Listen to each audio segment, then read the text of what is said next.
ఎంతమంది బైబిల్ను రెగ్యులర్గా చదువుతున్నారు? హల్లెలూయా, దేవునికి స్తోత్రం. ఈరోజు కూడా ఇక్కడ కొన్ని రోజుల వరకు అదే పని చేద్దాం. దేవునికి స్తోత్రం. అంటే ఇంతకుముందు ఎఫెసీ పత్రిక, అదే రీతిగా పేతురు పత్రిక, ఒక్కొక్క వచనాన్ని మనం ధ్యానించాం. దేవునికి స్తోత్రం. ఎంతమందికి జ్ఞాపకం ఉందో తెలియదు. అయితే బైబిల్ చదివేటప్పుడు మామూలుగా చదువుకుంటూ వెళ్ళిపోతాము.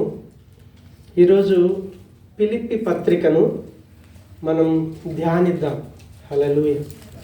ఫిలిప్పీ పత్రిక కొత్త నిబంధన గ్రంథంలో 178వ పేజీలో ఉంది. హల్లెలూయా.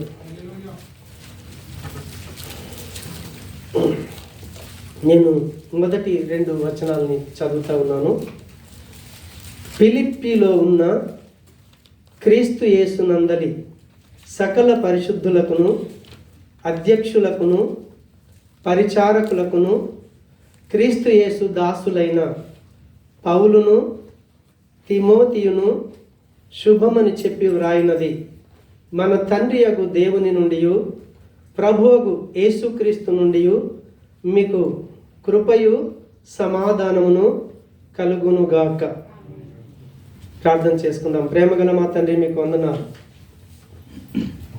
ఫిలిప్పీ సంఘానికి పౌలు రాసినటువంటి పత్రికను మేము ఈరోజు ధ్యానించటానికి, అధ్యయనం చేయటానికి ఆత్మదేవ మాకు సహాయం చేయండి. నాకు సహాయం చేయి ప్రభా. ఒక్కొక్క మాటలు ఉన్న ఆంతర్యాన్ని మేము అర్థం చేసుకునాలి. ఆ రీతిగా మా జీవితాలు కూడా కట్టబడాలి. అయా, ఆ యొక్క ఫిలిప్పీ సంఘానికి పౌలు ఉత్తరాన్ని రాస్తున్నప్పుడు పరిశుద్ధాత్మ దేవ, ఏది నువ్వు నేర్పించాలనుకుంటున్నావో ఆ విషయాలు మేము ఈరోజు నేర్చుకోవటానికి సహాయం చేసి మహిమ పొందమని యేసు నామమున ప్రార్థించి వేడుకుంటున్నాను మా పరమ తండ్రి. ఆమేన్. హల్లెలూయా. దేవుని పరిశుద్ధ నామానికి స్తోత్రం కలుగునుగాక. దయచేసి వాక్యాన్ని శ్రద్ధగా వినాలి. ఒక ప్రసంగం చెప్పేటప్పుడు ఒక విషయం మీద చెప్తా ఉంటే తొందరగా గ్రహిస్తాము. కానీ బైబిల్ను చదువుతూ ఉన్నప్పుడు మామూలుగా చదువుకుంటూ వెళ్తాం కాబట్టి అయ్యగారు ఏమి అర్థం కావట్లేదు నాకు అని అంటుంటాం. చాలామంది చెప్పే మాట ఏంటంటే బైబిల్ చదువుతాం కానీ అంత తొందరగా మనకు అర్థం కాదు. కాబట్టి మనసు పెడితే ఖచ్చితంగా అర్థమవుతుంది. మనసు పెడితే ఖచ్చితంగా పరిశుద్ధాత్మ దేవుడు సహాయం చేస్తాడు. అయితే ఈ ఫిలిప్పీలో ఉన్నటువంటి సంఘానికి పరిశుద్ధాత్మ దేవుడు పౌలు ద్వారా పత్రికను రాయిస్తున్నప్పుడు పౌలు యొక్క పరిస్థితి అంటే యేసు ప్రభుల వారు పుట్టారు, ఆయన చనిపోయాడు, లేచాడు, వెళ్ళిన తర్వాత ఆయన పరలోకానికి ఆరోహణుడైన తర్వాత దాదాపుగా 29-30 సంవత్సరాల మధ్య కాలంలో ఈ పత్రికను పౌలు రాస్తా ఉన్నాడు. పౌలు ఈ పత్రికను రాసేటప్పుడు ఆయన 2వసారి మిషనరీ యాత్రకు వెళ్ళాడు. దేవునికి స్తోత్రం. ఒకసారి రౌండ్ వేసి వచ్చాడు. మళ్ళీ శుభవార్తను ప్రకటిద్దామని పరిశుద్ధాత్మ దేవుడు పౌలుకు నడిపింపునిచ్చినప్పుడు పౌలు మళ్ళీ ఆయన 2వ ప్రయాణం వెళ్తూ ఉన్నాడు. ఆసియాకు వెళ్ళాలనుకున్నాడు. పరిశుద్ధాత్మ దేవుడు ఆయనను ఆటంకపరిచాడు. మనం అపోస్తల కార్యములు 16వ అధ్యాయానికి వెళ్ళి 12వ వచనం చూస్తే పౌలు 2వ ప్రయాణంలో ఆ మాసిదోనియా ప్రాంతానికి వెళ్ళి అక్కడ సువార్తను ప్రకటించాడు. ఆ ప్రాంతంలో ఉన్నటువంటి ప్రజలతో ఆయన మాట్లాడుతున్నప్పుడు వాళ్ళు ప్రభువును అంగీకరించడం, ఆ తర్వాత వాళ్ళు సంఘంగా కట్టబడటం, ఆ రీతిగా సంఘంను అపోస్తుడైన పౌలు ఆ ఫిలిప్పి పట్టణంలో సంఘాన్ని స్థాపించాడు. దేవునికి స్తోత్రం. ఫిలిప్పి పట్టణంలో దేవుడు సంఘాన్ని స్థాపించాడు.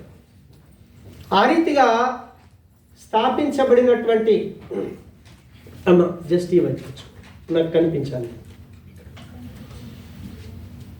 సో ఆ రీతిగా ఆ సంఘం స్థాపించబడిన తర్వాత ఆ సంఘస్థులతో ఉన్నటువంటి సంబంధం, ఆ సంఘస్థులో ఉన్నటువంటి బంధాన్ని పౌలు జ్ఞాపకం చేసుకుంటూ ఆ సంఘానికి పత్రిక రాస్తా ఉన్నాడు.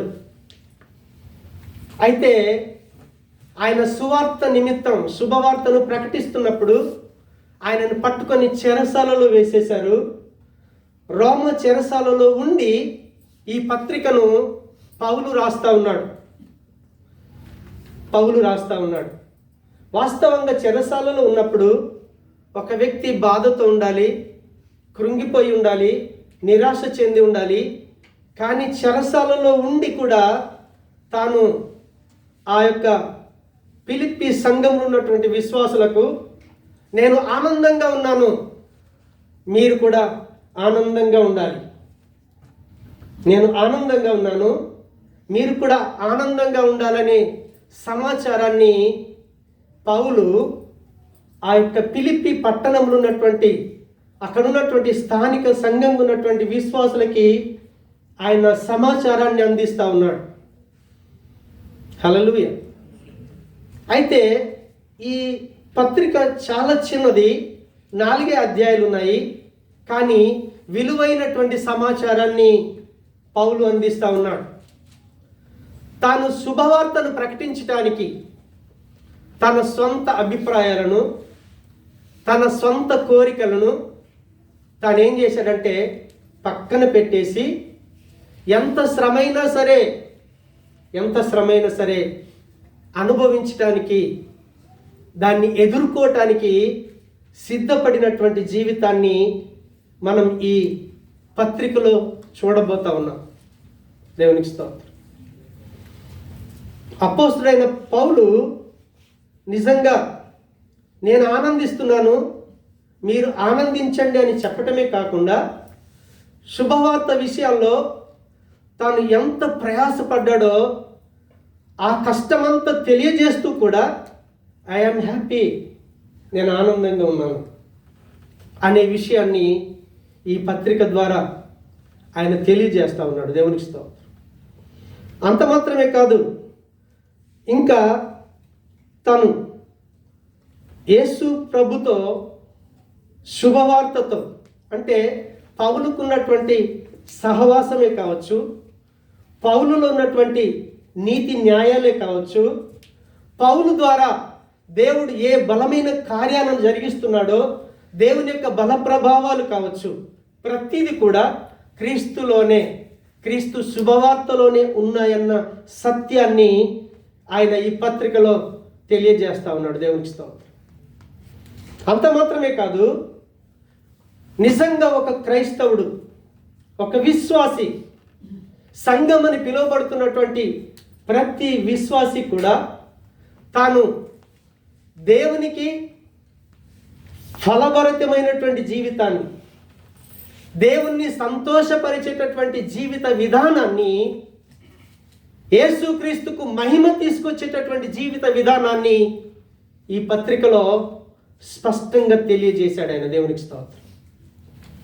ఈ పత్రిక యొక్క ఉద్దేశం అంతా ఆ విధంగా ఉంది. అయితే దాన్ని మనం ఒక్కొక్క అధ్యాయాన్ని చదువుతున్నప్పుడు, ఒక్కొక్క వచనాన్ని చదువుతున్నప్పుడు వాటిని ధ్యానించుకుంటూ ముందుకు వెళ్దాం. దేవునికి స్తోత్రం. మొట్టమొదలు 1వ అధ్యాయం 1వ వచనం. ఫిలిప్పీలో ఉన్న క్రీస్తు యేసునందలి సకల పరిశుద్ధులకును, అధ్యక్షులకును, పరిచారకులకును, క్రీస్తు యేసు దాసులైన పౌలును, తిమోతియును శుభమని చెప్పి వ్రాయున్నది. వాళ్ళు ఏం చేస్తున్నారంటే, ఆ ఫిలిప్పి సంఘములు ఉన్నటువంటి పరిశుద్ధులందరికీ, అందులో ఉన్నటువంటి పెద్దలు అంటాం కదా, అదే రీతిగా సంఘంలో పరిచారకులు ఉంటారు, వాళ్ళందరికీ శుభాన్ని తెలుపుతూ ఉన్నారు. ఏంటి ఆ శుభం అనంటే, ఆ శుభం ఏంటిది అనంటే, మనందరికీ ప్రాణమును, ఆత్మను, శరీరాన్ని ఇచ్చినటువంటి తండ్రి అయిన దేవుడు ఉన్నాడు కదా. ఆ తండ్రి అయిన దేవుని నుండి, ఆయన కుమారుడైనటువంటి యేసుక్రీస్తు నుండి కూడా మనందరికీ కలిగేది ఏంటి, దొరికేది ఏంటి అంటే కృప, సమాధానం. కృప, సమాధానం ఇవి కలుగుతాయని స్పష్టంగా తెలియజేస్తా ఉన్నారు. మొదటి వచనం చూడండి ఎంత ఎక్సలెంట్గా రాశాడో. ఫిలిప్పీలో ఉన్న క్రీస్తు యేసునందలి సకల పరిశుద్ధులకు, దేవునికి స్తోత్రం. ఈ మాటను మనం ధ్యానిద్దాము, అధ్యయనం చేద్దాము. ఫిలిప్పీలో ఉన్న అనే మాటకు అర్థం ఏంటో చెప్తారా? ఫిలిప్పీలో ఉన్న, ఫిలిప్పి పట్టణం ఉంది కదా, అక్కడ సంఘంలో స్థానికంగా ఎవరున్నారో వాళ్ళందరికీ చెప్తా ఉన్నాడు అనమాట. చాలా మందికి సంఘం అంటే స్థానికంగానే తెలియదు. అందుకే ఆ విషయాన్ని మళ్ళీ మనం అర్థం చేసుకునే రీతిగా ఆ పత్రిక రాస్తున్నప్పుడు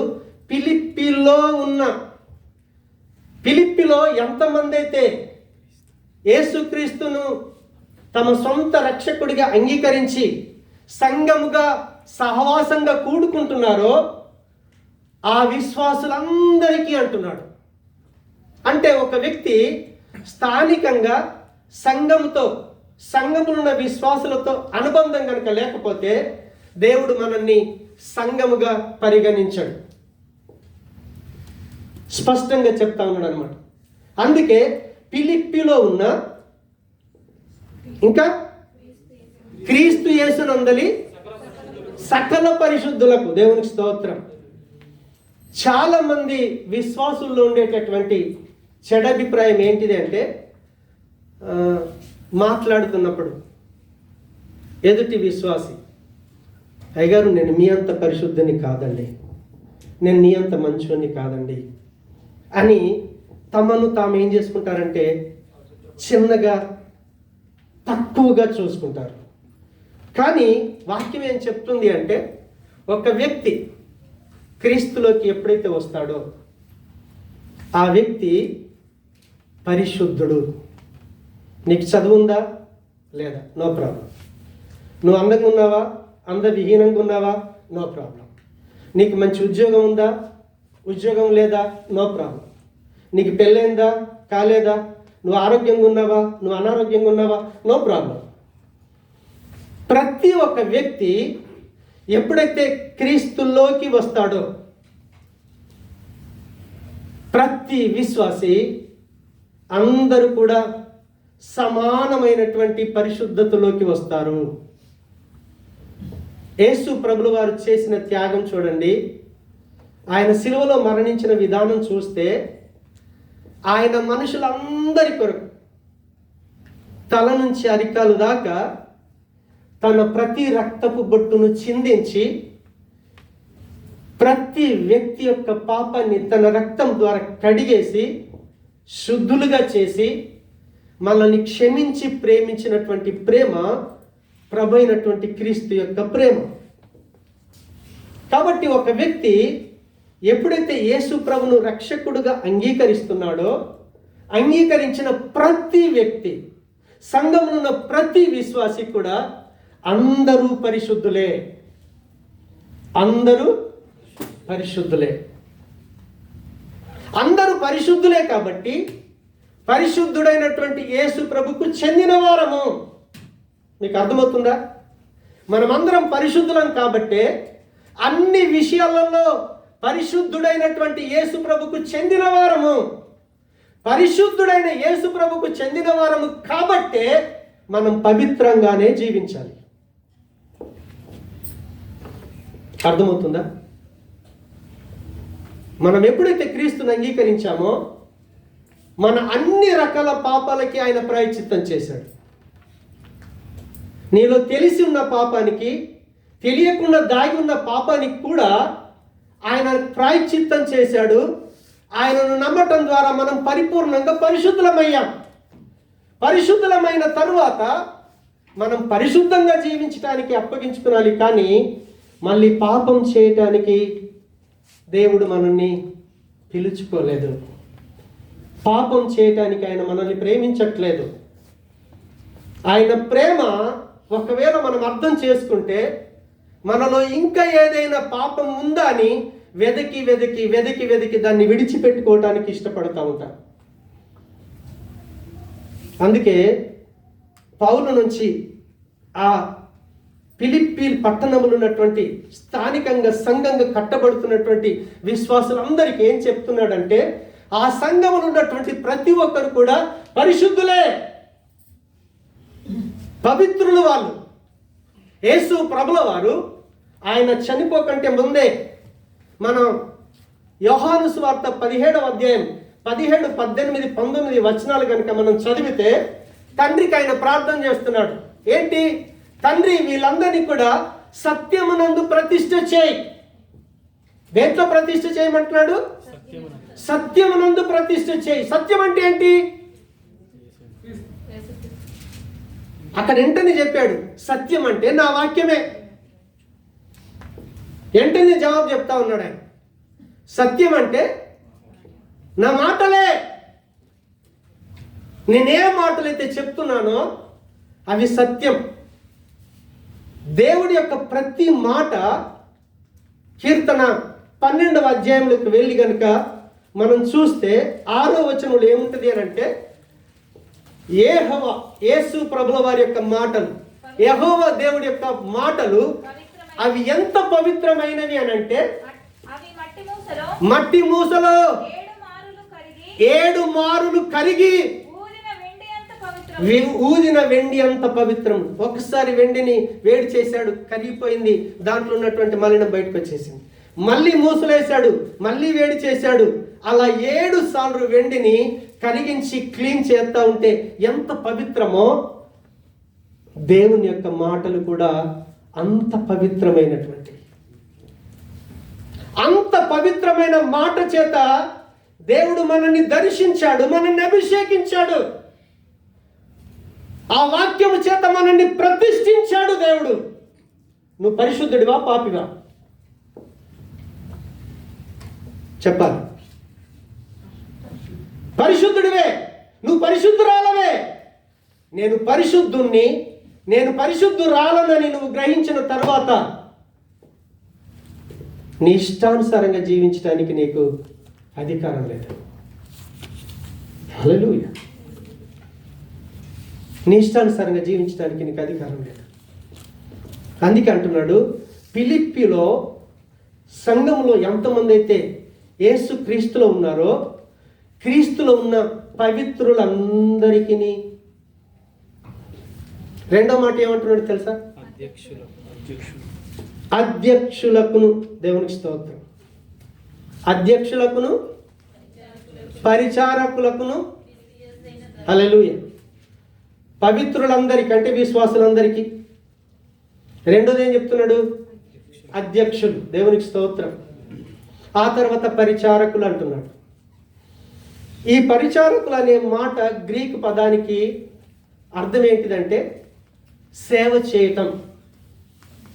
సేవ చేయటం అంటే ఎలా ఉంటుందంటే, ఒక వ్యక్తి ఇంకొక వ్యక్తిని కొనుక్కున్నాడు అనుకోండి, ఆ వ్యక్తికి ఎలాంటి స్వేచ్ఛ ఉండదు.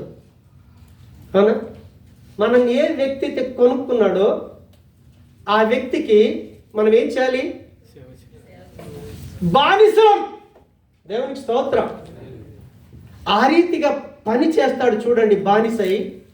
దాన్ని ఏమంటారంటే పరిచారము. అందుకే యేసుప్రభు అన్నాడు, నేను పరిచారం చేయించుకోవటానికి రాలేదు, చేయటానికే వచ్చాను. దేవునికి స్తోత్రం. సో ఇప్పుడు సంఘం యొక్క ఏర్పాటు చేయబడినటువంటి విధానాన్ని చూస్తే, సంఘంలో ఎవరుంటారు? విశ్వాసులు ఉంటారు. వాళ్ళందరూ కూడా పవిత్రులే. వాళ్ళు పవిత్రులు కాబట్టే యేసు ప్రభుకి చెందినవారు. వాళ్ళు పవిత్రులు కాబట్టే మళ్ళీ పాపం చేయడానికి ఆస్కారం లేదు. నీచి నువ్వు వెళ్ళి స్వయంగా పాపం చేస్తే తప్ప నువ్వు పాపం చేయలేవు. మళ్ళీ నీచి నువ్వు వెళ్ళి పాపం చేస్తే తప్ప మనం పాపం చేయలేం. పాపం చేయటానికి దేవుడు అనుమతించడు. పాపము యొక్క నియమం ఏదైతే ఉందో, పాపాన్ని ప్రేరేపించే సాతాను యొక్క అధికారం ఏదైతే ఉందో, క్రీస్తులోకి వచ్చిన తర్వాత సాతాను యొక్క అధికారం కొట్టివేయబడింది. దేవుని యొక్క అధికారం కిందకి వచ్చాము. అందుకే దీన్ని ఏమన్నామంటే దేవుని కుటుంబము. సంఘం అంటే దేవుని కుటుంబం. దేవుని కుటుంబం. హల్లెలూయా. దేవుని కుటుంబంలో ఇప్పుడు విశ్వాసులు ఉన్నారు. రెండవది ఎవరున్నారు? అధ్యక్షులు ఉన్నారు, పరిచారకులు ఉన్నారు. అధ్యక్షులు చేసే పని ఏంటి? సంఘములు ఉన్నటువంటి విశ్వాసులను కాపాడుతూ, సంఘములు ఉన్నటువంటి విశ్వాసులకు వాక్యాన్ని బోధించే స్థితిలో ఉండి, అర్థమవుతుందా?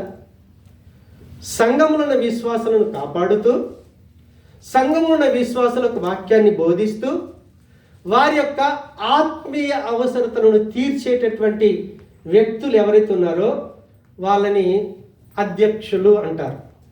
దేవుని ఇష్టం. అర్థమవుతుందా? పెద్దలు, అధ్యక్షులు, బిషప్, పాస్టర్ వీళ్ళందరూ ఒకే కేటగిరీకి చెందినవారు. అయితే పెద్దలలో 2 రకాలు ఉంటారు. ఒక రకమేమో కాపరి అని పిలువబడతాడు, రెండవ రకమేమో పెద్ద అని, అధ్యక్షుడని పిలువబడతారు. మొదటి రకం కాపరికి అధ్యక్షుడికి తేడా ఏంటంటే, ఇద్దరు కూడా సంఘమున్న విశ్వాసులను చక్కగా చూసుకోవాలి, వాళ్ళను కాపాడుకోవాలి, వాళ్ళకు వాక్యాన్ని బోధించాలి, ఆత్మీయమైన ప్రతి అవసరత తీర్చడానికి, ఆత్మీయమైన అవసరతలు తీర్చడానికి వాళ్ళిద్దరూ సమానమే. కానీ తేడా ఎక్కడంటే, కాపరి సంఘము చేత, దేవుని చేత పోషించబడతాడు. పెద్ద అధ్యక్షుడేమో తాను స్వయంగా పని చేసుకుంటూ బ్రతుకుతూ దేవుని పరిచర్యను కొనసాగిస్తాడు. కాపరికి అధ్యక్షుడికి ఉన్నటువంటి తేడా. హల్లెలూయా. ఇప్పుడు పరిచారకుడు ఉన్నాడు అనుకోండి, అధ్యక్షులకును పరిచారకులకును ఈ రీతిగా ఆత్మీయ అవసరతలు కాకుండా సంఘంలో ఎన్నో రకాల అవసరతలు ఉంటాయి. దానికి ఒక మంచి ఎగ్జాంపుల్ అపోస్తల కార్యములు ఒకసారి చేయండి దయచేసి. 6వ అధ్యాయం, అపోస్తల కార్యములు 6వ అధ్యాయం 1 నుంచి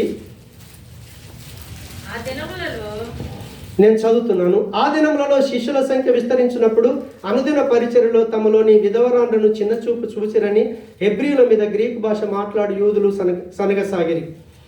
అప్పుడు 12 అపోస్తలులు తమ యొద్దకు శిష్యుల సమూహమును పిలిచి, మేము దేవుని వాక్యము బోధించుట మాని ఆహారము పంచిపెట్టుట యుక్తము కాదు. కాబట్టి సహోదరులలో ఆత్మతోనూ జ్ఞానముతోనూ నిండుకొని మంచి పేరు పొందిన 7 మనుషులను మీలో ఏర్పరచుకునుడి. మేము వారిని ఈ పనికి నియమింతుము. అయితే మేము ప్రార్థన యందును వాక్య పరిచర్య యందును ఎడతెగక యుందుమని చెప్పిరి. ఈ మాట జనసమూహం అంతటికి ఇష్టమైనందున వారు విశ్వాసముతోనూ పరిశుద్ధాత్మతోనూ నిండుకొనిన వాడైన స్తెఫెను, ఫిలిప్పు, ప్రొకోరు, నికానోరు, తీమోను, హెర్మెనాను నాసు, యూదుల మత ప్రవిష్టుడును అంతియొకయ వాడగు నికోలాసు అను వారిని ఏర్పరచుకొని వారిని అపోస్తలుడి ఎదుట నిలువబెట్టిరి. వీరు ప్రార్థన చేసి వారి మీద చేతులుంచిరి. దేవునికి స్తోత్రం. అంటే ప్రార్థన కానీ, వాక్య పరిచర్య కానీ, ఆత్మీయ అవసరతలు ఏవైతే ఉన్నాయో వాటికి న్యాయం చేయాలి అంటే ఖచ్చితంగా సంఘంలో రకరకాల అవసరతలు ఉంటాయి. ఎవరైనా బాధల్లో ఉంటారు, ఇరుకుల్లో ఉంటారు, ఇబ్బందులు ఉంటారు, సమస్యలు ఉంటారు. చర్చ్కి వచ్చినాం, చక్కగా కొరకు కూర్చోరాదు, అక్కడ నిలబడకులు కూర్చోబెట్టడం, ఇక్కడ జరిగే కార్యక్రమాలు, సపోజ్ ఎవరైనా ట్రీట్ ఏర్పాటు చేశారు, దాని విషయంలో బాధ్యత తీసుకుంటాం. సంఘానికి వస్తున్నారు, అయ్యో బండి ఎక్కడి నుంచి వస్తుంది, ఎక్కడ వెళ్ళాలి, ఎవరు తీసుకునాలి, ఎవరు విడిచిపెట్టాలి, ఈ రీతిగా ప్రతి విషయంలో బాధ్యత కలిగినటువంటి వ్యక్తులు సంఘంలో అవసరం. సంఘంలో అవసరం. సంఘం యొక్క ప్యాటర్న్, సంఘం యొక్క నమూనా ఏదైతే ఉందో, ఫస్ట్ ఏర్పడ్డ సంఘం ఆదిమ సంఘం అంటాం కదా, ఆదిమ సంఘం యొక్క నిర్మాణ క్రమం ఆ విధంగానే సాగింది. ఆదిమ సంఘం యొక్క నిర్మాణం యొక్క క్రమం ఏ రీతిగా ఉంది అంటే, చక్కగా విశ్వాసులు ఉన్నారు. దాంట్లో అపోస్తలుడైన పౌలు మిషనరీ జర్నీ చేస్తూ ఎక్కడెక్కడ సంఘాల్ని కట్టాడో, మళ్ళీ అక్కడికి తిమోతినో ఇంకొకరిని పంపించి సంఘంలో చక్కటి విశ్వాసము, చక్కటి ఆత్మీయ స్థితిలో ఉన్నటువంటి పెద్దల్ని కూడా నియమించి, కాపరి లేకపోతే కాపరిని నియమించి, ఆ రీతిగా సంఘాన్ని నిర్మాణం చేయటం జరిగింది. దేవునికి స్తోత్రం. మరి ఇప్పుడు ఆ రీతిగా పరిచారకులు ఉండాలి, పెద్దలు ఉండాలి, కాపరి ఉండాలి. సంఘం యొక్క ప్యాటర్న్, సంఘం యొక్క నిర్మాణ విధానం. ఆ రీతిగా ఫిలిప్పీలో ఉన్నటువంటి ఆ స్థానికంగా ఉన్నటువంటి సంఘంలో విశ్వాసులు ఉన్నారు, అధ్యక్షులు ఉన్నారు, పరిచారకులు కూడా ఉన్నారు. అయితే అధ్యక్షులు ఎలా ఉండాలి, పరిచారకులు ఎలా ఉండాలి? ఒక కాపరని పిలువబడుతున్నాడు అనుకోండి, సంఘంలో ప్రెసిడెంట్ పెద్ద అని పిలువబడుతున్నాడు అనుకోండి, లేకపోతే పరిచారకుడు అని పిలువబడుతున్నాడు అనుకోండి, వాళ్ళ వ్యక్తిగత జీవితం ఎలా ఉండాలి? అది కూడా వాక్యంలో స్పష్టంగా రాయబడి ఉంది. 1 తిమోతి పత్రిక ఒకసారి 3వ అధ్యాయం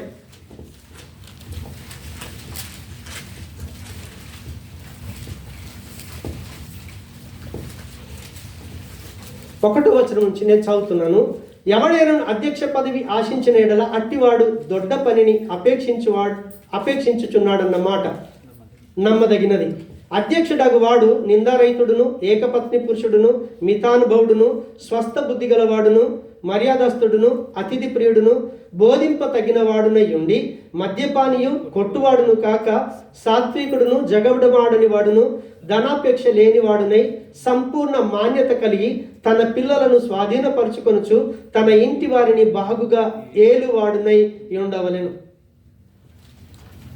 ఎవడైనను తన ఇంటిని వారిని ఏలనేరకపోయిన ఎడల అతడు దేవుని సంఘమును ఎలాగూ పాలించును? అతడు గర్వాంధుడై అపవాదికి కలిగిన శిక్ష విధికి లోబడకుండునట్లు క్రొత్తగా చేరిన వాడై ఉండకూడదు. మరియు అతడు నిందల పాలై అపవాది ఊరిలో పడిపోకుండానట్లు సంఘమునకు వెలుపటి వారి చేత మంచి సాక్ష్యము పొందిన వాడై ఉండవలెను. దేవునికి స్తోత్రం. అన్ని క్వాలిటీస్ ఖచ్చితంగా ఒక కాపరిలో కానీ ఒక పెద్దలో కానీ ఉండాలి. హల్లెలూయా. అందుకే 1వ వచనంలో అంటున్నాను, ఎవడైనను అధ్యక్ష పదవిని ఆశించిన ఎడల అట్టివాడు దొడ్డ పనిని అపేక్షించుచున్నాడన్న మాట నమ్మదగినది. దొడ్డ పని అంటే దొడ్డ పని అనను, మంచి పని, ఇంకా అంతకంటే గొప్ప పని లేదు ఇక. హల్లెలూయా. అలాంటి గొప్ప పని చేసే వ్యక్తి ఎలాంటి క్వాలిటీస్ ఉండాలి అంటే కింద చెప్పుకుంటూ వస్తున్నాడు అనమాట. ఏమంటున్నాడు? నిందలు ఉండకూడదు, ఒక భార్య ఉండాలి, ఆ భార్యతో చక్కటి అనుబంధం ఉండాలి, తన పిల్లలతో కూడా మంచి సంబంధం కలిగి ఉండాలి, కుటుంబాన్ని ఏలేవాడుగా ఉండాలి. దేవుని స్తోత్రం. మితానుభవుడు, స్వస్థ బుద్ధి అంటే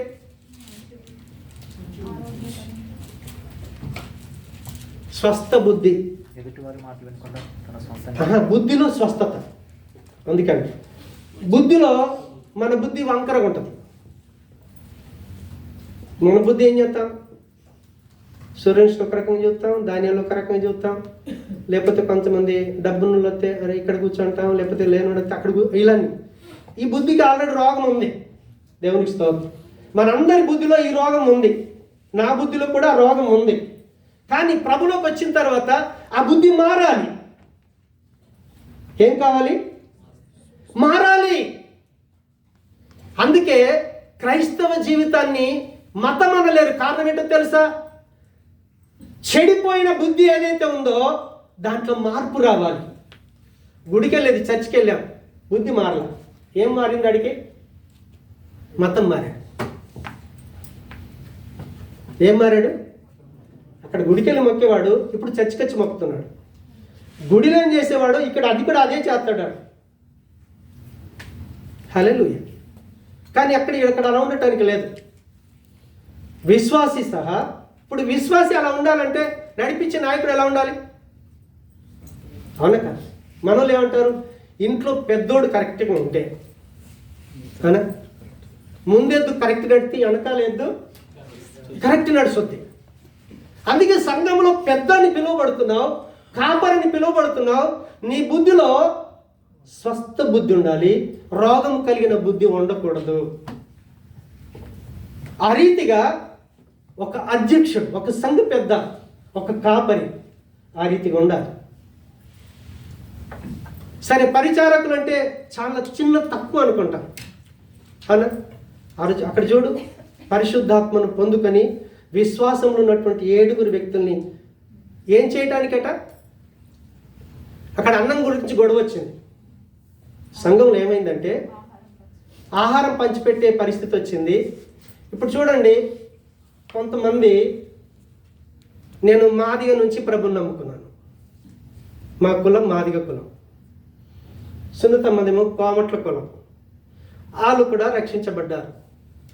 సంఘానికి వచ్చిన తర్వాత నా బుద్ధి వంకర బుద్ధి అయితే ఏం చేస్తాను? వీళ్ళు మా క్యాస్ట్ నుంచి వచ్చారు, హల్లెలూయా, అరే కొంచెం అక్క అన్నం కొద్దిగా ఎక్కువ, వాళ్ళని మంచి చూసుకో. అపొస్తలుల కార్యంలో 6వ అధ్యాయంలో అదే సమస్య వచ్చింది. ఆ సమస్య వచ్చింది అంటే అక్కడ పెద్దగా ఉన్నటువంటి వ్యక్తి కానీ, అక్కడ పరిచారకులు ఎవరైతే ఆ రీతి పరిచర్య చేస్తున్నారో వాళ్ళకి దేవుడు తనని ఎలా ప్రేమించాడు, దేవుని ప్రేమ లేదన్న తేడా ఉందా? యేసుప్రభు ప్రేమ లేదన్న తేడా ఉందా? మరి ఆయన నమ్ముకున్న తర్వాత మనం చూపించే ప్రేమలో తేడా ఉంటే ఎలాగా?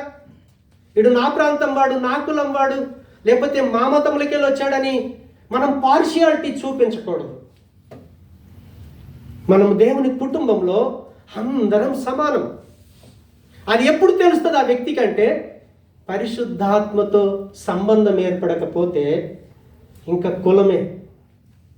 అందుకే చాలామంది చూడండి, అమ్మాయికి పెళ్ళైతుంది అంటే, సార్ మా క్యాస్ట్ నుంచి చూడాలి, మా క్యాస్టే కావాలి, క్రైస్తవుడు కావాలి. మరి మాలలకు ఒక యేసుప్రభుల వారు, మాదిగలకు ఒక యేసుప్రభుల వారు, లేకపోతే ఉన్నతంగా ఉన్న క్యాస్ట్కి ఒక యేసుప్రభు ఉన్నాడా ప్రపంచంలో? లేడు. కానీ మన బుద్ధి ఇంకా మారలా. కులం అనే బంధకం సాతానుగాడు నేను పట్టించాడు. అది ఎప్పుడు అర్థమవుద్ది అంటే పరిశుద్ధాత్మతో ఎప్పుడైతే సంబంధం ఏర్పడుద్దో క్రైస్తవులందరినీ సమానమైన ప్రేమ చేత చూడగలుగుతాడు. దేవునికి స్తోత్రం. అందుకే పరిచారకులను కూడా ఆఫ్టర్ ఆల్ టీ పంచినా సరే, వాటర్ ఇచ్చినా సరే, ఏ చిన్న పని చేసినా సరే ఆ వ్యక్తి పరిశుద్ధాత్మతో అనుబంధం కలిగి ఉండాలి. ఒకసారి చూడండి, 1 తిమోతి పత్రిక 3వ అధ్యాయం 8వ వచనం. అలాగుననే పరిచారకులు మాన్యులై ఉండి ద్విమనస్కులను, మిగుల పానాసక్తులను, దుర్లాభమును అపేక్షించు వారులై ఉండక విశ్వాస మర్మమును పవిత్రమైన మనస్సాక్షితో గైకొను వారై ఉండవలెను. విశ్వాస మర్మమును, విశ్వాస మర్మమును. విశ్వాసంలో ఉన్న సీక్రెట్ ఏంటో తెలుసా? యేసు ప్రభును చదువులేనోడు వచ్చి నమ్మినా అదే రక్షణ దొరుకుద్ది, చదువుకున్నోడు వచ్చి నమ్మినా, డబ్బున్నోడు వచ్చి నమ్మినా అదే రక్షణ, డబ్బు లేనోడు వచ్చినా అదే రక్షణ. అది సీక్రెట్. అందుకే అంటున్నాడు విశ్వాస మర్మమును పవిత్రమైన మనస్సాక్షి. మన మనస్సాక్షి చాలా పవిత్రంగా ఉండాలి. క్రీస్తులోకి వచ్చిన తర్వాత మన మనస్సాక్షి ఏదైతే ఉందో అది చాలా పవిత్రంగా ఉండాలి. నేను మిమ్మల్ని చూస్తున్నాను, సుధీర్ని చూశాను, సుమీని చూశాను, లేకపోతే భారతిని చూశాను, లేకపోతే అనుషను చూశాను, ఎవరిని చూసినా నాకు ఎలాంటి ప్రేమ ఉండాలి తెలుసా? నా సొంత సహోదరుడు, నా సొంత సహోదరి, ఎవరినన్నా చూడు. నీ మనస్సాక్షి ఇంకొకటి చెప్తా ఉంటే బయటికి ఇంకొకటి మాట్లాడకూడదు. హల్లెలూయా. కొన్నిసార్లు మనం తప్పు చేస్తాం, పాపం చేస్తుంటాం, అవునా? పాపం చేసినప్పుడు మన మనస్సాక్షి ఏం చేస్తుంది? మరే నువ్వు పలానా పాపం చేసి వచ్చావు. మరి అది కడగబడాలంటే ఎలా కడగబడుద్ది? క్రీస్తు రక్తానికి ఉన్న శక్తి ఏంటిదంటే, ఎప్పుడైతే ప్రభు దగ్గర మోకరించి, ప్రభా నేను పలానా పాపం చేసి వచ్చాను, ఇప్పుడు నేను మానేశాను, కానీ నా మనసు ఏం చెప్తుంది? మాటికి అదే సంఘటన దగ్గరికి వెళ్తున్నది. నీ రక్తం ఒక్కసారి కడిగేసింది అనుకో, ఒక్కసారి నువ్వు క్షమించావనుకో, మళ్ళీ పాపాన్ని జ్ఞాపకం చేసుకుంటాడు ఆయన? చేసుకోడు ఆయన. సాతాను గాడు ఏం చేస్తాడో తెలుసా? నువ్వు పలాను తప్పు చేసి వచ్చావని నీ మనస్సాక్షిని ఏం చేస్తాడు వాడు? అలజడి చేస్తూ ఉంటే, అపవిత్రం చేస్తూ ఉంటే నువ్వు చెప్పాల్సింది ఒకటే, ఒరే నా యేసయ్య క్షమించాడు, ఆ రోజు చేసిన పాపం క్షమించబడ్డది, నా యేసయ్య తన రక్తం చేత కడిగేశాడు. నా మనసు ఏది చెప్పుకున్నా నో ప్రాబ్లం, నా దేవుడు నన్ను కడిగేశాడు. ఎప్పుడైతే సాతాను గాడికి చెప్పావో వాడు మళ్ళీ రాడండి. అలాంటి ఆలోచనలు రానివ్వడాడు. అలాంటి ఆలోచనలు ఎప్పుడవుతాయి తెలుసా? మామూలుగా ఉన్నప్పుడు రావు. ప్రార్థన చేసుకునేటప్పుడు, వాక్యం చదువుకునేటప్పుడు, ఒక చక్కటి ఆత్మీయ వాతావరణం ఉన్నప్పుడు అలాంటి చెడు ఆలోచనలన్నీ సాతాను మనలోకి తీసుకొస్తూ ఉంటాడు. నీ మనస్సాక్షి బలహీనమైందైతే ఆడు చెప్పే ప్రతి మాట నమ్ముతాం, క్రీస్తు మాట నమ్మలేము. ఆయన ఒకటే చెప్పాడు, ఎవడైతే సరే నేను పలానా తప్పు చేశానని తన పాపాన్ని ఎప్పుడైతే ఒప్పుకుంటున్నాడో ఆయన నమ్మదగిన వాడు. నీ చెడు నీతినంతా పూర్తిగా పవిత్రంగా చేసేసాడు. ఆయన పవిత్రంగా చేశాడు. మనం చీకటి బ్రతుకు మానేశాం, వెలుగులో బ్రతుకుతున్నాం, అవునా కదా? కొన్నిసార్లు చీకటి బ్రతుకుల్లోకి వెళ్తాం, తెలియకుండా కొన్నిసార్లు, తెలిసి కొన్నిసార్లు, కావాలని కొన్నిసార్లు వెళ్తూ ఉంటాం. వెంటనే వెళ్ళగానే నీలో ఉన్న పరిశుద్ధాత్మ దేవుడు ఏం చేస్తాడంటే, ఒరే నువ్వు తప్పు చేస్తున్నావు, పాపాన్ని చూస్తున్నావు, పాపాన్ని మాట్లాడుతున్నావు అని హెచ్చరించగానే వెంటనే ఏం చేస్తాడంటే, ప్రభా నన్ను క్షమించు, ప్రభా నన్ను క్షమించు. 1 యోహాను పత్రిక 1:7 తర్వాత చదువుకోనండి. ఆయన వెలుగులో ఉన్న ప్రకారం మనమును వెలుగులో నడిచిన ఎడల మన తండ్రితో ఉన్నటువంటి బంధం ఏదైతే ఉందో అది ఎలా అవుతుందంటే, ఎవడు విడదీయలేనటువంటి బంధంగా మారుస్తాడు. అప్పుడు క్రీస్తు యొక్క రక్తం నీ పాపాన్ని కడిగి వేస్తుంది. ఆ రీతిగా సంఘంలో ఉన్న ప్రతి విశ్వాసి కూడా ఒక మంచి మనస్సాక్షి కలిగి ఉండాలి. అదే రీతిగా సంఘంలో ఎవరైనా చిన్న పరిచర్య చేసినా సరే వాళ్ళు మంచి మనస్సాక్షి కలిగిన వారై ఉండాలి. హల్లెలూయా. అందుకే అంటున్నాడు అక్కడ, ఏమంటున్నాడు 8వ వచనం, విశ్వాస మర్మమును పవిత్రమైన మనస్సాక్షితో గైకొను వారై ఉండవలెను, మరియు వారు మొదట పరీక్షింపబడవలెను, తరువాత వారు అనింద్యులైతే పరిచారకులుగా ఉండవచ్చును. ఎవరికైతే బాధ్యత అప్పగిస్తామో వాళ్ళను పరీక్షించాలంటున్నాడు. హల్లెలూయా. ఏం చేయాలి? టెస్ట్ చేయాలన్నమాట. ఒక పని అప్పగించాలి, ఎలా చేసుకొచ్చాడు అబ్జర్వ్ చేయాలి. తన అబ్జర్వేషన్లో ఓకే పర్ఫెక్ట్ ఉన్నాడు, ఎక్కడ మిస్టేక్ చేయలేదు అని అనుకున్నామా? ఒక 2 సార్లు చూసి ఆయనను పరిచారకుడిగా ఉంచవచ్చు. ఊరికనే బాధ్యత అప్పగించకూడదు దయచేసి, దేవునికి స్తోత్రం. మనం ఊరికే బాధ్యత అప్పగించినప్పుడు ఏమవుద్ది అంటే, నమ్మకంగా శిల్వరాజుకి పని అప్పగించాను, హల్లెలూయా, డ్రైవింగ్ లైసెన్స్ ఉంది, తీసుకురానన్నాను, క్యాంప్ కాడికి వెళ్ళాడు, వాళ్ళని తీసుకొచ్చాడు. 4 వారాలైంది, 5వ వారానికి ఏమైపోయింది? శిల్వరాజుకి అమ్మాయితో సంభాషణ స్టార్ట్ అయిపోయింది.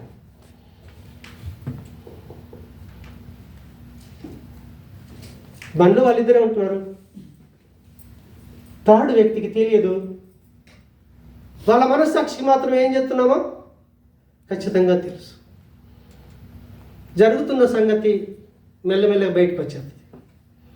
అప్పుడు నేను శిలవరాజు నేను నీకు ఏం బాధ్యత అప్పగించాను అని అన్నప్పుడు శిలవరాజు అంటాడు, అయ్యగారు పొరపాటు అయిపోయింది. నేను ఒక నిజమైన తండ్రిగా ఆయనను ప్రేమిస్తే, చూడు నాన్న నువ్వు చేసింది పొరపాటు అని నేను ప్రేమతో హెచ్చరించినప్పుడు ఏం చేయాలి? దేవుని దగ్గర మోకరించి సాతానుడు శోధిస్తూ ఉంటాడు. ఆ రీతిగా చక్కగా ఆత్మీయ స్థితిలో ఎదుగున్నటువంటి పిల్లలు అలాంటి పాపములు పడిపోయి హెచ్చరిస్తే సంఘాన్ని మానుకున్నారు, కానీ వాళ్ళ జీవితాలు సరి చేసుకోలేదు.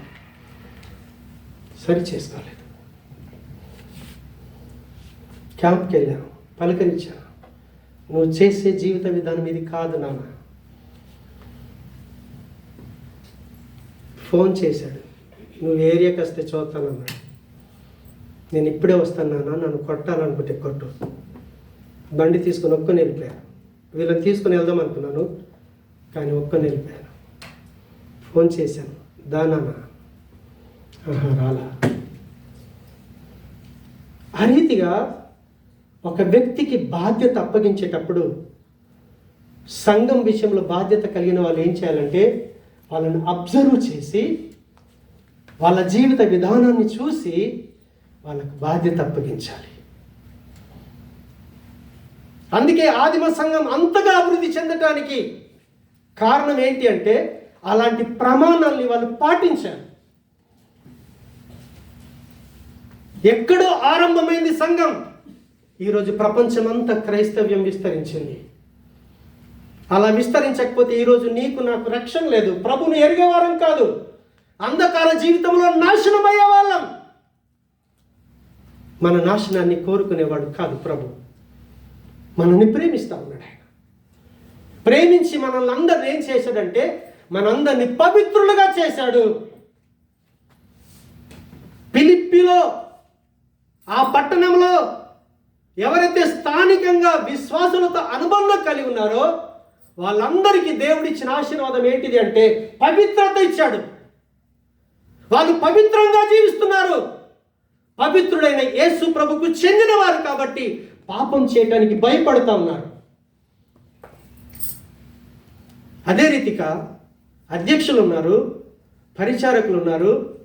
వాళ్ళందరికీ చెప్పే శుభం ఏంటి అంటే ఆయన అంటున్నాడు, మనందరికీ ప్రాణాత్మ శరీరాలను ఇచ్చినటువంటి తండ్రి అయిన దేవుని నుండి మిమ్మల్ని స్వరక్తం ఇచ్చి సంపాదించుకున్న ప్రభు ఉన్నాడే, ఆయన నుంచి మీకు కృప సమాధానము కలుగుతాయి. అవి ఎలా కలుగుతాయి? 2వ వచనాన్ని వచ్చే వరం ధ్యానిద్దాం దేవుని చిత్తమైతే. ఒక్క వచనం ధ్యానించడానికి ఎంత సమయం పట్టింది. ఆ రీతిగా బైబిల్ని మనం చదివేటప్పుడు అంత డీప్గా వెళ్ళాలి. బైబిల్ను రెగ్యులర్గా చదువుకుంటూ పోండి అధ్యాయం, కానీ ఒక చాప్టర్ తీసుకొని ఒక్కొక్క వాక్యాన్ని అలా నువ్వు ధ్యానిస్తున్నప్పుడు పక్కన కాపీ పెట్టుకొని దయచేసి రాసుకోండి. అలా రాసుకున్నప్పుడు నిజంగా పరిశుద్ధాత్మ దేవుడు మన జీవితాన్ని అద్దంలో ఇలా చూపిస్తాడు. చూపించడమే కాదు, మనల్ని సరిచేస్తాడు. క్రీస్తు శరీరంలో కట్టబడుతున్నందుకు నిజంగా దేవుడు మనకిచ్చేది ఆయన కృపనే, ఆయన సమాధానం అనే ఆశీర్వాదం అని మనం గ్రహించగలుగుతాం. అదే మాట చెప్తున్నాడు. ఫిలిప్పులో ఉన్నటువంటి క్రీస్తు యేసులో ఉన్నటువంటి పవిత్రులందరికీ, పరిచారకులకు, అధ్యక్షులకు, యేసుక్రీస్తుకు దాసులైనటువంటి పౌలు, తిమోతి శుభాలు చెప్తా ఉన్నారు. ఏంటి ఆ శుభం అంటే మనందరికీ ప్రాణాత్మ శరీరాలను ఇచ్చినటువంటి దేవుని నుంచి, పాపములో పడి ఉన్నటువంటి మనల్ని తన స్వరక్తం ఇచ్చి సంపాదించుకున్న యేసుక్రీస్తు నుంచి ఆయన యొక్క కృప, ఆయన యొక్క సమాధానం దేవుడు మనకిస్తాడు. దేవుడి మాటలు దీవించును గాక. ఆమేన్. ప్రేమగల మా తండ్రి మీకు వందనాలు. నువ్వు నమ్మదగిన దేవుడు స్వామి. ఈరోజు మేము దేవా ఫిలిప్పి సంఘంలో ఉన్నటువంటి విశ్వాసులకు ఆత్మదేవ మీరు రాయించినటువంటి పత్రికను మేము ధ్యానిస్తా ఉన్నాం. ఆ మొదటి వచనంలో ఉన్నటువంటి ఆంతర్యాన్ని మేము అర్థం చేసుకొని నిజంగా మేమందరం ఎన్నో రకాల తప్పులు చేశాం, పాపాలు చేశాము స్వామి. కానీ మమ్మల్ని అందరినీ కూడా మేము తల నుంచి అరికాలు దాకా చేసిన ప్రతి పాపాన్ని కడగటానికి, మా పాపాన్ని ప్రాయశ్చిత్తం చేయటం కొరకు సిలువలో మీ రక్తము కార్చి మమ్మల్ని పవిత్రులుగా చేసిన దేవుడవు స్వామి. మేమందరము పవిత్రులమే. అందుకే పవిత్రుడైన నీకు చెందిన వారమని, నీకు చెందిన వారని కాబట్టే మేము పాపం చేయకుండా పవిత్రంగా జీవించాలని మాతో మాట్లాడిన దేవుడు. విశ్వాసులుగా, దేవా, పెద్దగా, కాపరిగా, పరిచారకులుగా మేము ఏ స్థితిలో ఉన్నా మాకు నీ నుంచి వచ్చేది మీ కృప, మీ సమాధానం అని, ఆశీర్వాదం అని సెలవిచ్చారు. వాటిని ఏ రీతిగా పొందుకుంటామో అది కూడా మాతో మాట్లాడి మమ్మల్ని బలపరచండి. నిజంగా మేమంత పవిత్రులమని, మమ్మల్ని సాతానుగాడు కొన్నిసార్లు నువ్వు పలానా తప్పు చేశావు, పలానా పాపం చేసావని మమ్మల్ని కృంగదీస్తూ ఉంటే, మా మనస్సు మా మీద దోషారోపణ చేస్తూ ఉంటే, ప్రభా నువ్వు చేసిన శిలువ త్యాగం ద్వారా మేము పవిత్రపరచబడ్డామని, నీ రక్తంలో కడగబడ్డామని, మా పాపాలని నువ్వు ఇక ఎన్నడూ కూడా జ్ఞాపకం చేసుకున్నటువంటి వాడవని మేము గుర్తెరిగి సాతానుకు సమాధానం ఇచ్చి స్థిరమైన మనస్సు కలిగి పవిత్రంగా జీవించటానికి ఆత్మదేవ మమ్మల్ని అందరినీ బలపరిచి కేవలము నీ మహిమ కొరకు సాక్షులుగా నిలబెట్టుకొనుమని యేసు నామమున ప్రార్థన చేస్తున్నాము తండ్రి. ఆమేన్.